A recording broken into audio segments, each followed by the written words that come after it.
Welcome to the Whiskey, Jazz, and Leadership Podcast. Subscribe now so you don't miss a drop of straight talk you can't get anywhere else. We discuss the whiskeys to drink, music to listen to, and what it really takes to be an effective leader. I'm your host, Galen Bingham, the leadership strategist. Tonight's guest, Group President, Global Innerwear, Hanes Brands, Joe Cavaliere. Hey, what you drink?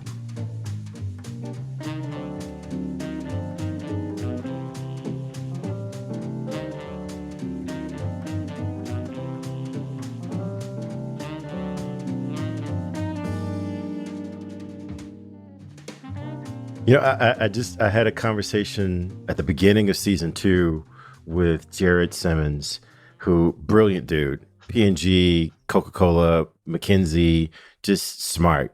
And one of the things that we talked about was that you have some leaders who have read all of the books.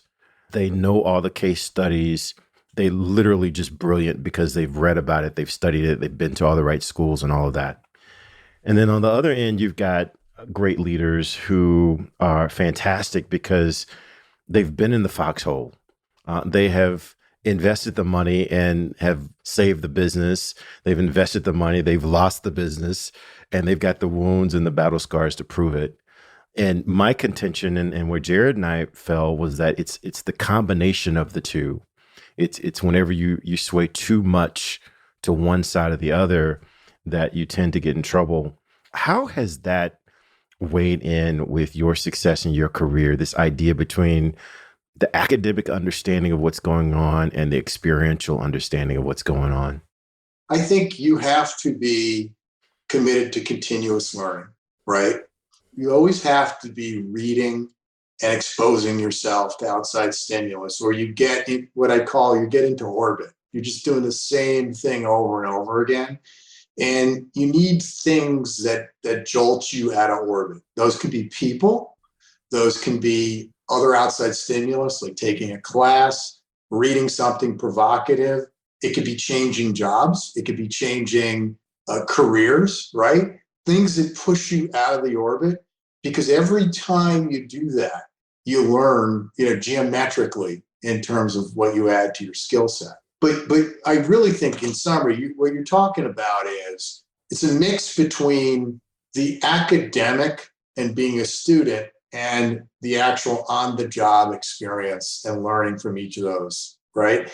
That's why you can take people who have the highest IQs and have the best education in the world, and oftentimes those people will fail in really big leadership kind of roles. Because, as you know, it's not a leadership role is getting the best, getting the discretionary effort out of every person on the team, that little extra, versus being able to sit down and doing it all yourself because you're brilliant. And there is, now that I'm an older man, there is no substitute for experience. There are some things that you just can't intellectualize, and your IQ can't help you through it. You just have to know it. So I think that's right on what you just said. And so, as you think about your listeners, what do you do if you're listening to this and you say, then what do I need to do? First of all, I don't have an MBA. I've got a degree from a good school. And I've often thought, wow, I would love to have gotten an MBA, and thought about it a gazillion times in my career. Every time I thought about doing it, I got promoted. I even asked people, mentors, to say, do I need it? They're like, no, you don't need it. You're already where you need to be, or you're on track to do the next one. Would it have hurt? No, it would have been great. I would have loved it. So I continue to press myself and try to learn from the outside in. I'll read the business book of the year or two, because there's a lot to be learned. I love Good to Great. Unbelievable. I had dinner with Jim Collins. I think he nails it. Why do some companies never become great? Because they're good. And that is the problem right there, is what he says to open it. And he gives the case studies of those companies that made that transition.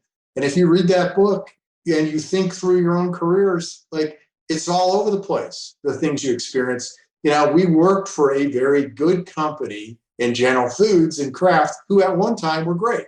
They lost the edge, and it becomes that hedgehog concept he talks about. The other book I love is In Search of Excellence. It's an older book. It's still an amazing book relative to the biggest concept there is pick a lane. If you're in an industry, you can't be good at everything.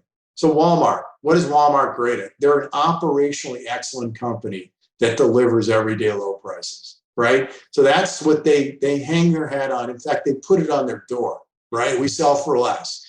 And no one in the world at their height was better than that. And he goes after time, and Nordstrom would be customer service type company, right? And they're fabulous at it. We've experienced that. And so it's picking those companies that are, what are you the best at? And I think if I remember, it was 3 types of companies: ones that are the best in innovation, ones that are the best in their industry and operational excellence, and the last one would be customer service. And so you've got to take a stand on either one of those 3 areas and own either one of those in your area, in your particular business segment, and you'll be hugely successful. So I still go back to those books when I think about what we need to do, because like right now we're in a big strategy role in addition to operating it. And I've got to do at least 50% strategy and 50% operate the business. It's change the business and run the business is what we got to do. One of the things that you mentioned was that you talked to some mentors and you talked to some leaders, and they kind of gave you some advice around your career and whether or not you needed an MBA. But I'd love to talk to you about and just get your thoughts around how important are mentors to anyone trying to figure out their career or trying to change their career. How important would you say mentors are? They're critically important, and you can't ultimately reach your potential in terms of career ascension without the right support and mentorship. And I had it in spades. I mean, I had Rich Wesolowski. I had Ken Bennett, one of my first bosses. And there were times that man frustrated me to no end. And as I look back with 30 plus years of experience, I recognize what a wonderful man, patient, understanding he was. And I'm still in touch with Ken. Tireless energy, terrific leader. In a lot of ways, I think he motivated me. I wanted to be like him and work and be that good. So you need those role models. And then I had Wesolowski, who took me under his wing. And then Phil Pellegrino at Kraft was amazing to me. I wouldn't be here without Phil. And then there were many, many others that inspired me and gave me support throughout the years. But as I think about those people in particular were the ones that are on Mount Rushmore for me in terms of people I think about that made a difference. One story I'll tell you, I was calling on Pathmark, which is the largest customer for General Foods, which is hard to believe. It was the largest customer in the United States, right? So how times have changed. And this is 30 years ago. So, okay, it is a long time ago. I had taken over the business from a guy that had left the company essentially to go on a sabbatical, and he'd only been in the job for 6 months, so he kind of left the company on a lurch. And I gladly filled in. It was a career opportunity of a lifetime. I'm in the job. I'm doing a good job. 2 years in, this guy comes back off a sabbatical and actually gets the next level up job, so gets promoted. So I am beyond angry. I am so upset with this decision. And I go to Ken Bennett, the district manager in New York, and I'm like, Ken, what is this? And I'm using unprofessional language. Unprofessional even for New York. Unprofessional even for New York. And even though, this is where his patience and understanding was important, right? Because he could have said, you're out of line, you don't need to use that, all that. But he understood where I was coming from. Anyhow, word gets back to the powers that be at General Foods. Rich Wesolowski, who runs the sales force, comes to me, asked me to meet him in the Waldbaum's parking lot of Portchester, New York. So I meet him there, and he sits in the car. He says, I understand you're upset about the promotion. And I said, yes. And he said, do you know the story about Bobby Thompson? I think it's the 1959 World Series where the Giants win the World Series. And I said, yes, I happen to do. And Bobby Thompson hits a walk-off home run, and the Giants win the pennant. right, over the Brooklyn Dodgers. I think it is. I think that's the story. And it's a famous story. And he said, you know who was on deck? First of all, he says Bobby Thompson, good player, journeyman, did well, but not a Hall of Famer. He goes, and who was on deck? And I happened to be into trivia, and I knew the answer to the question. Willie Mays was on deck as his rookie year. Rich says, what happened to Willie Mays? That Willie Mays went on to be a Hall of Fame player, one of the greatest of all time. And he goes, you'll get your chance, right? Willie Mays didn't get a chance that day to hit the winning home run. I promise you, you're going to get your chance, and you're going to have a Hall of Fame career. What a great story. I remember because I was interviewing with another company at that point and was considering leaving, and his personal interest in me prevented me from leaving. And what a huge impact on my life. Yeah, it was self-serving and smart on his part to do it. But how many leaders wouldn't have done that? Wouldn't have taken the time. He was my boss's boss to take the time to engage me that way. And so I do that. I look at those lessons and I'm like, try to take a personal interest with some of these young folk in our company, because that's the future of what, and we need everybody rowing the boat as hard as possible to be successful. I think that's a great story. And I think that really does speak to kind of a theme on the past couple of conversations I've had around the importance of leaders taking a long-term view in their people. You could probably list, and I know I can list those managers that we worked for, and it was clear that they were only concerned about the immediate impact of those decisions. And there was no long-term view into the impact that this was going to have on your career, my career. They were concerned about, do we get the ad space on Tuesday for whatever this grocery store is? I've got a less dramatic but similar story about Rich Wazalowski. If Rich happened to remember me, he would not remember this story. But I remember when we first constructed Project Westchester, we were all relatively new to the organization, and Rich gathered us all together, and he had this great speech. And the only thing I remember is he said, guys, all of you are relatively new. What I would encourage you to do is to look high into the organization and find a position that you would love to have someday. And then start crafting your career, your development to be prepared for that position someday. And I remember thinking to myself, wow, Rich, that's interesting, because I would love to have your job someday. I didn't say that to Rich, but that's what I was thinking. And I'll tell you, that has actually absolutely worked. I mean, well before Stephen Covey talked about beginning with the end in mind, that was my model for what leadership and development was about. It was about looking long term and then working backwards to get the building blocks that's going to be required for you to step into whatever that space is. So let's bring that back to current day. I mean, as you're sitting in the space that you're in now, you've got much more responsibility than just Pathmark, and much more responsibility than just Westchester County of New York. How do you put those principles in play, albeit on a global scale? I mean, does this beginning with the end in mind, does that still does that still hold water for you? And this long-term view of development for the people in your organization, does that still play well? Yeah, I'm at a point in my career where I've been very fortunate to be where I'm at. I always invested a lot in people, but I do it even more now because I get so much more than the people get back on it. And so I love mentoring and giving people advice and coaching them through it, because I know I made mistakes and I've seen people make mistakes. And I think we're all here to help each other succeed and be the best possible versions of ourselves. I'm not terribly religious, but I think that's what life's about, right? That makes you really happy if you do that. You make the world a better place if you do that. So, I do that every day, and with the people I work with, I try to actually say to myself, how do I make this meeting, how do I turn these people on? How do I motivate them? How do I pump them up? And so I think about that and the one-on-one interactions as well. So yeah, I approach that. We've got aggressive, the nuts and bolts of it. That's the philosophical approach.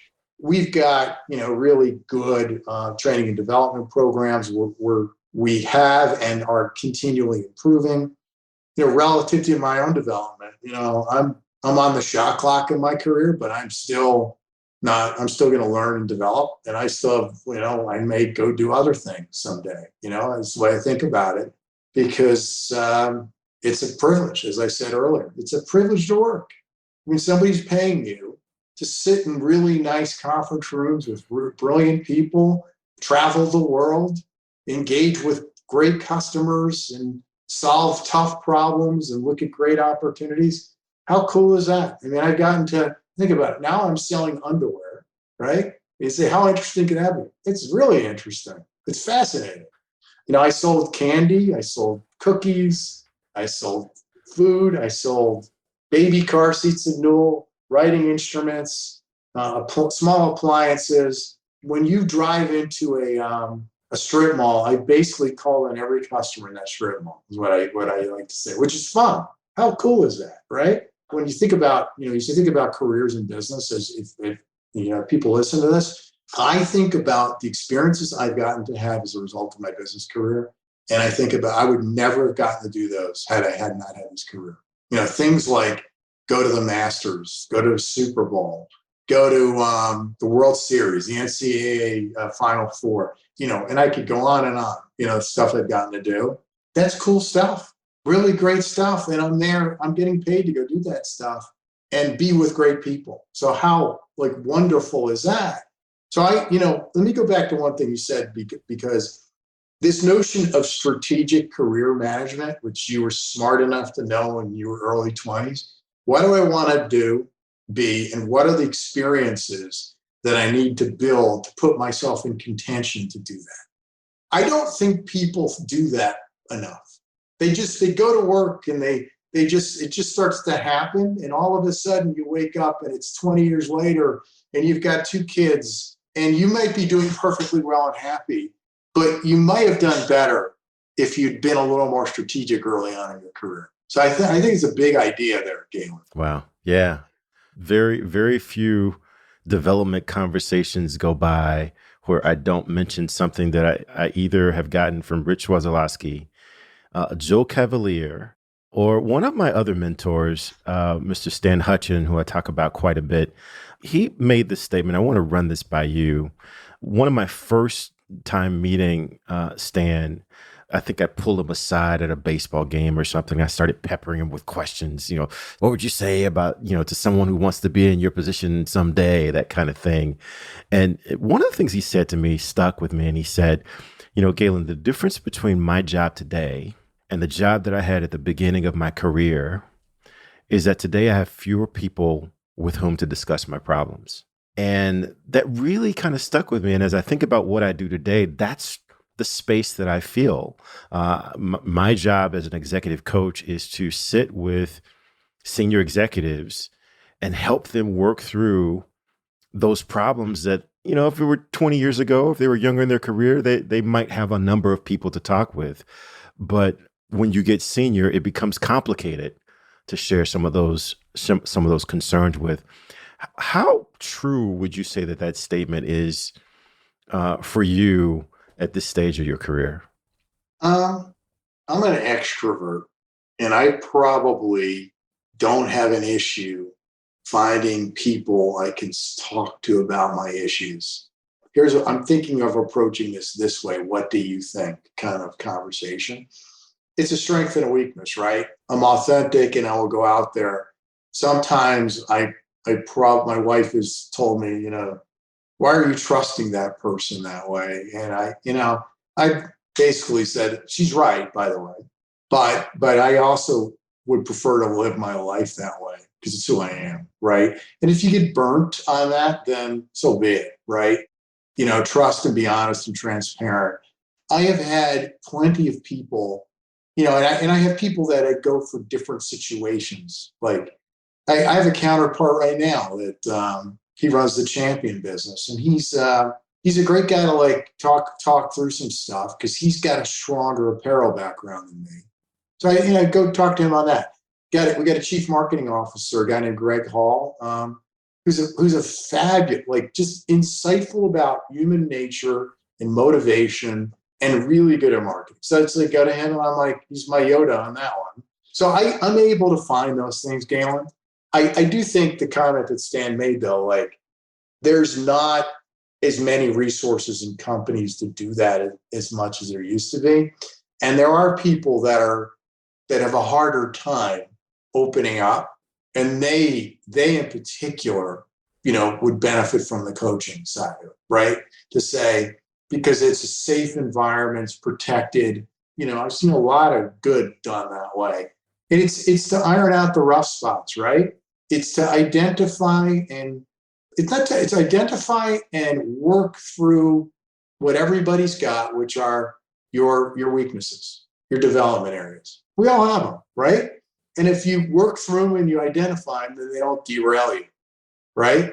So I think that's the key too. I mean, you talk about a long career. What are you bad at, and how do you work through it? You don't hide it. You own it. You own it. You flat out own it. Because if you try to hide it, people see through that, and then you're dead. Wow. Well, man, I'll tell you, this has been a great conversation just for me to catch up with you. One of the things that I've promised to my listeners, and they've gotten a real treat so far in this conversation. But one of the things I promise is that, my guests, my friends, my mentors, my teachers would come on and share one or two things that if they're trying to lead an organization more effectively, or if they're just trying to do their thing a little better, that we would provide gems, ideas, suggestions. Can you think of one or two things, and you've shared so many already, one or two things that you would give to someone who's just trying to do their thing a little better? What would you share with them? Instead of trying to fix or improve on your weaknesses, play your strengths for everything they're worth. That's what makes you unique, and what God has given you, that it makes you Galen or Joe. And so hone in on it and become the best version of yourself. I said it earlier, right? But don't be embarrassed by that towering strength that everybody's got, and just play it to the, for all it's worth. I think that's a liberating idea, right? Because you're always trying to be some version of some perfect leader that you read in a book or whatever. And we now know that leadership's about authenticity, right? It's being the best version of yourself. And if you do that well, people will follow you. They'll listen to you. They'll actually work harder for you. If they think you're not authentic, there's a dishonesty in that, and they'll disengage from you, right? Even if your intentions aren't bad, right? But be who you are. That'll take you the furthest. That'll help you reach your potential and help you really be fulfilled, in my opinion. Wow. I mean, it's as if time went back 30 some years ago and I'm sitting in your office, because that's the very advice I can imagine you giving me then. And that's certainly why, even those times when you weren't around, as I was making decisions throughout my career, that voice, that wisdom was in the back of my head. And so I want to thank you for that, Joe, and just really appreciate everything that you've meant, not only to me, but to others like me, who you have served as a leader, served as a role model. And thank you for being on this show. Oh, what a pleasure. I love you, you know that. And anytime, be happy to talk. All right. Well, until next time, cheers. Cheers. Hey, it's not too late. Hit that subscribe button so you're sure to catch the next episode. If you're really enjoying the vibe, leave us a review or become a VIP for guest and show exclusives. Cheers.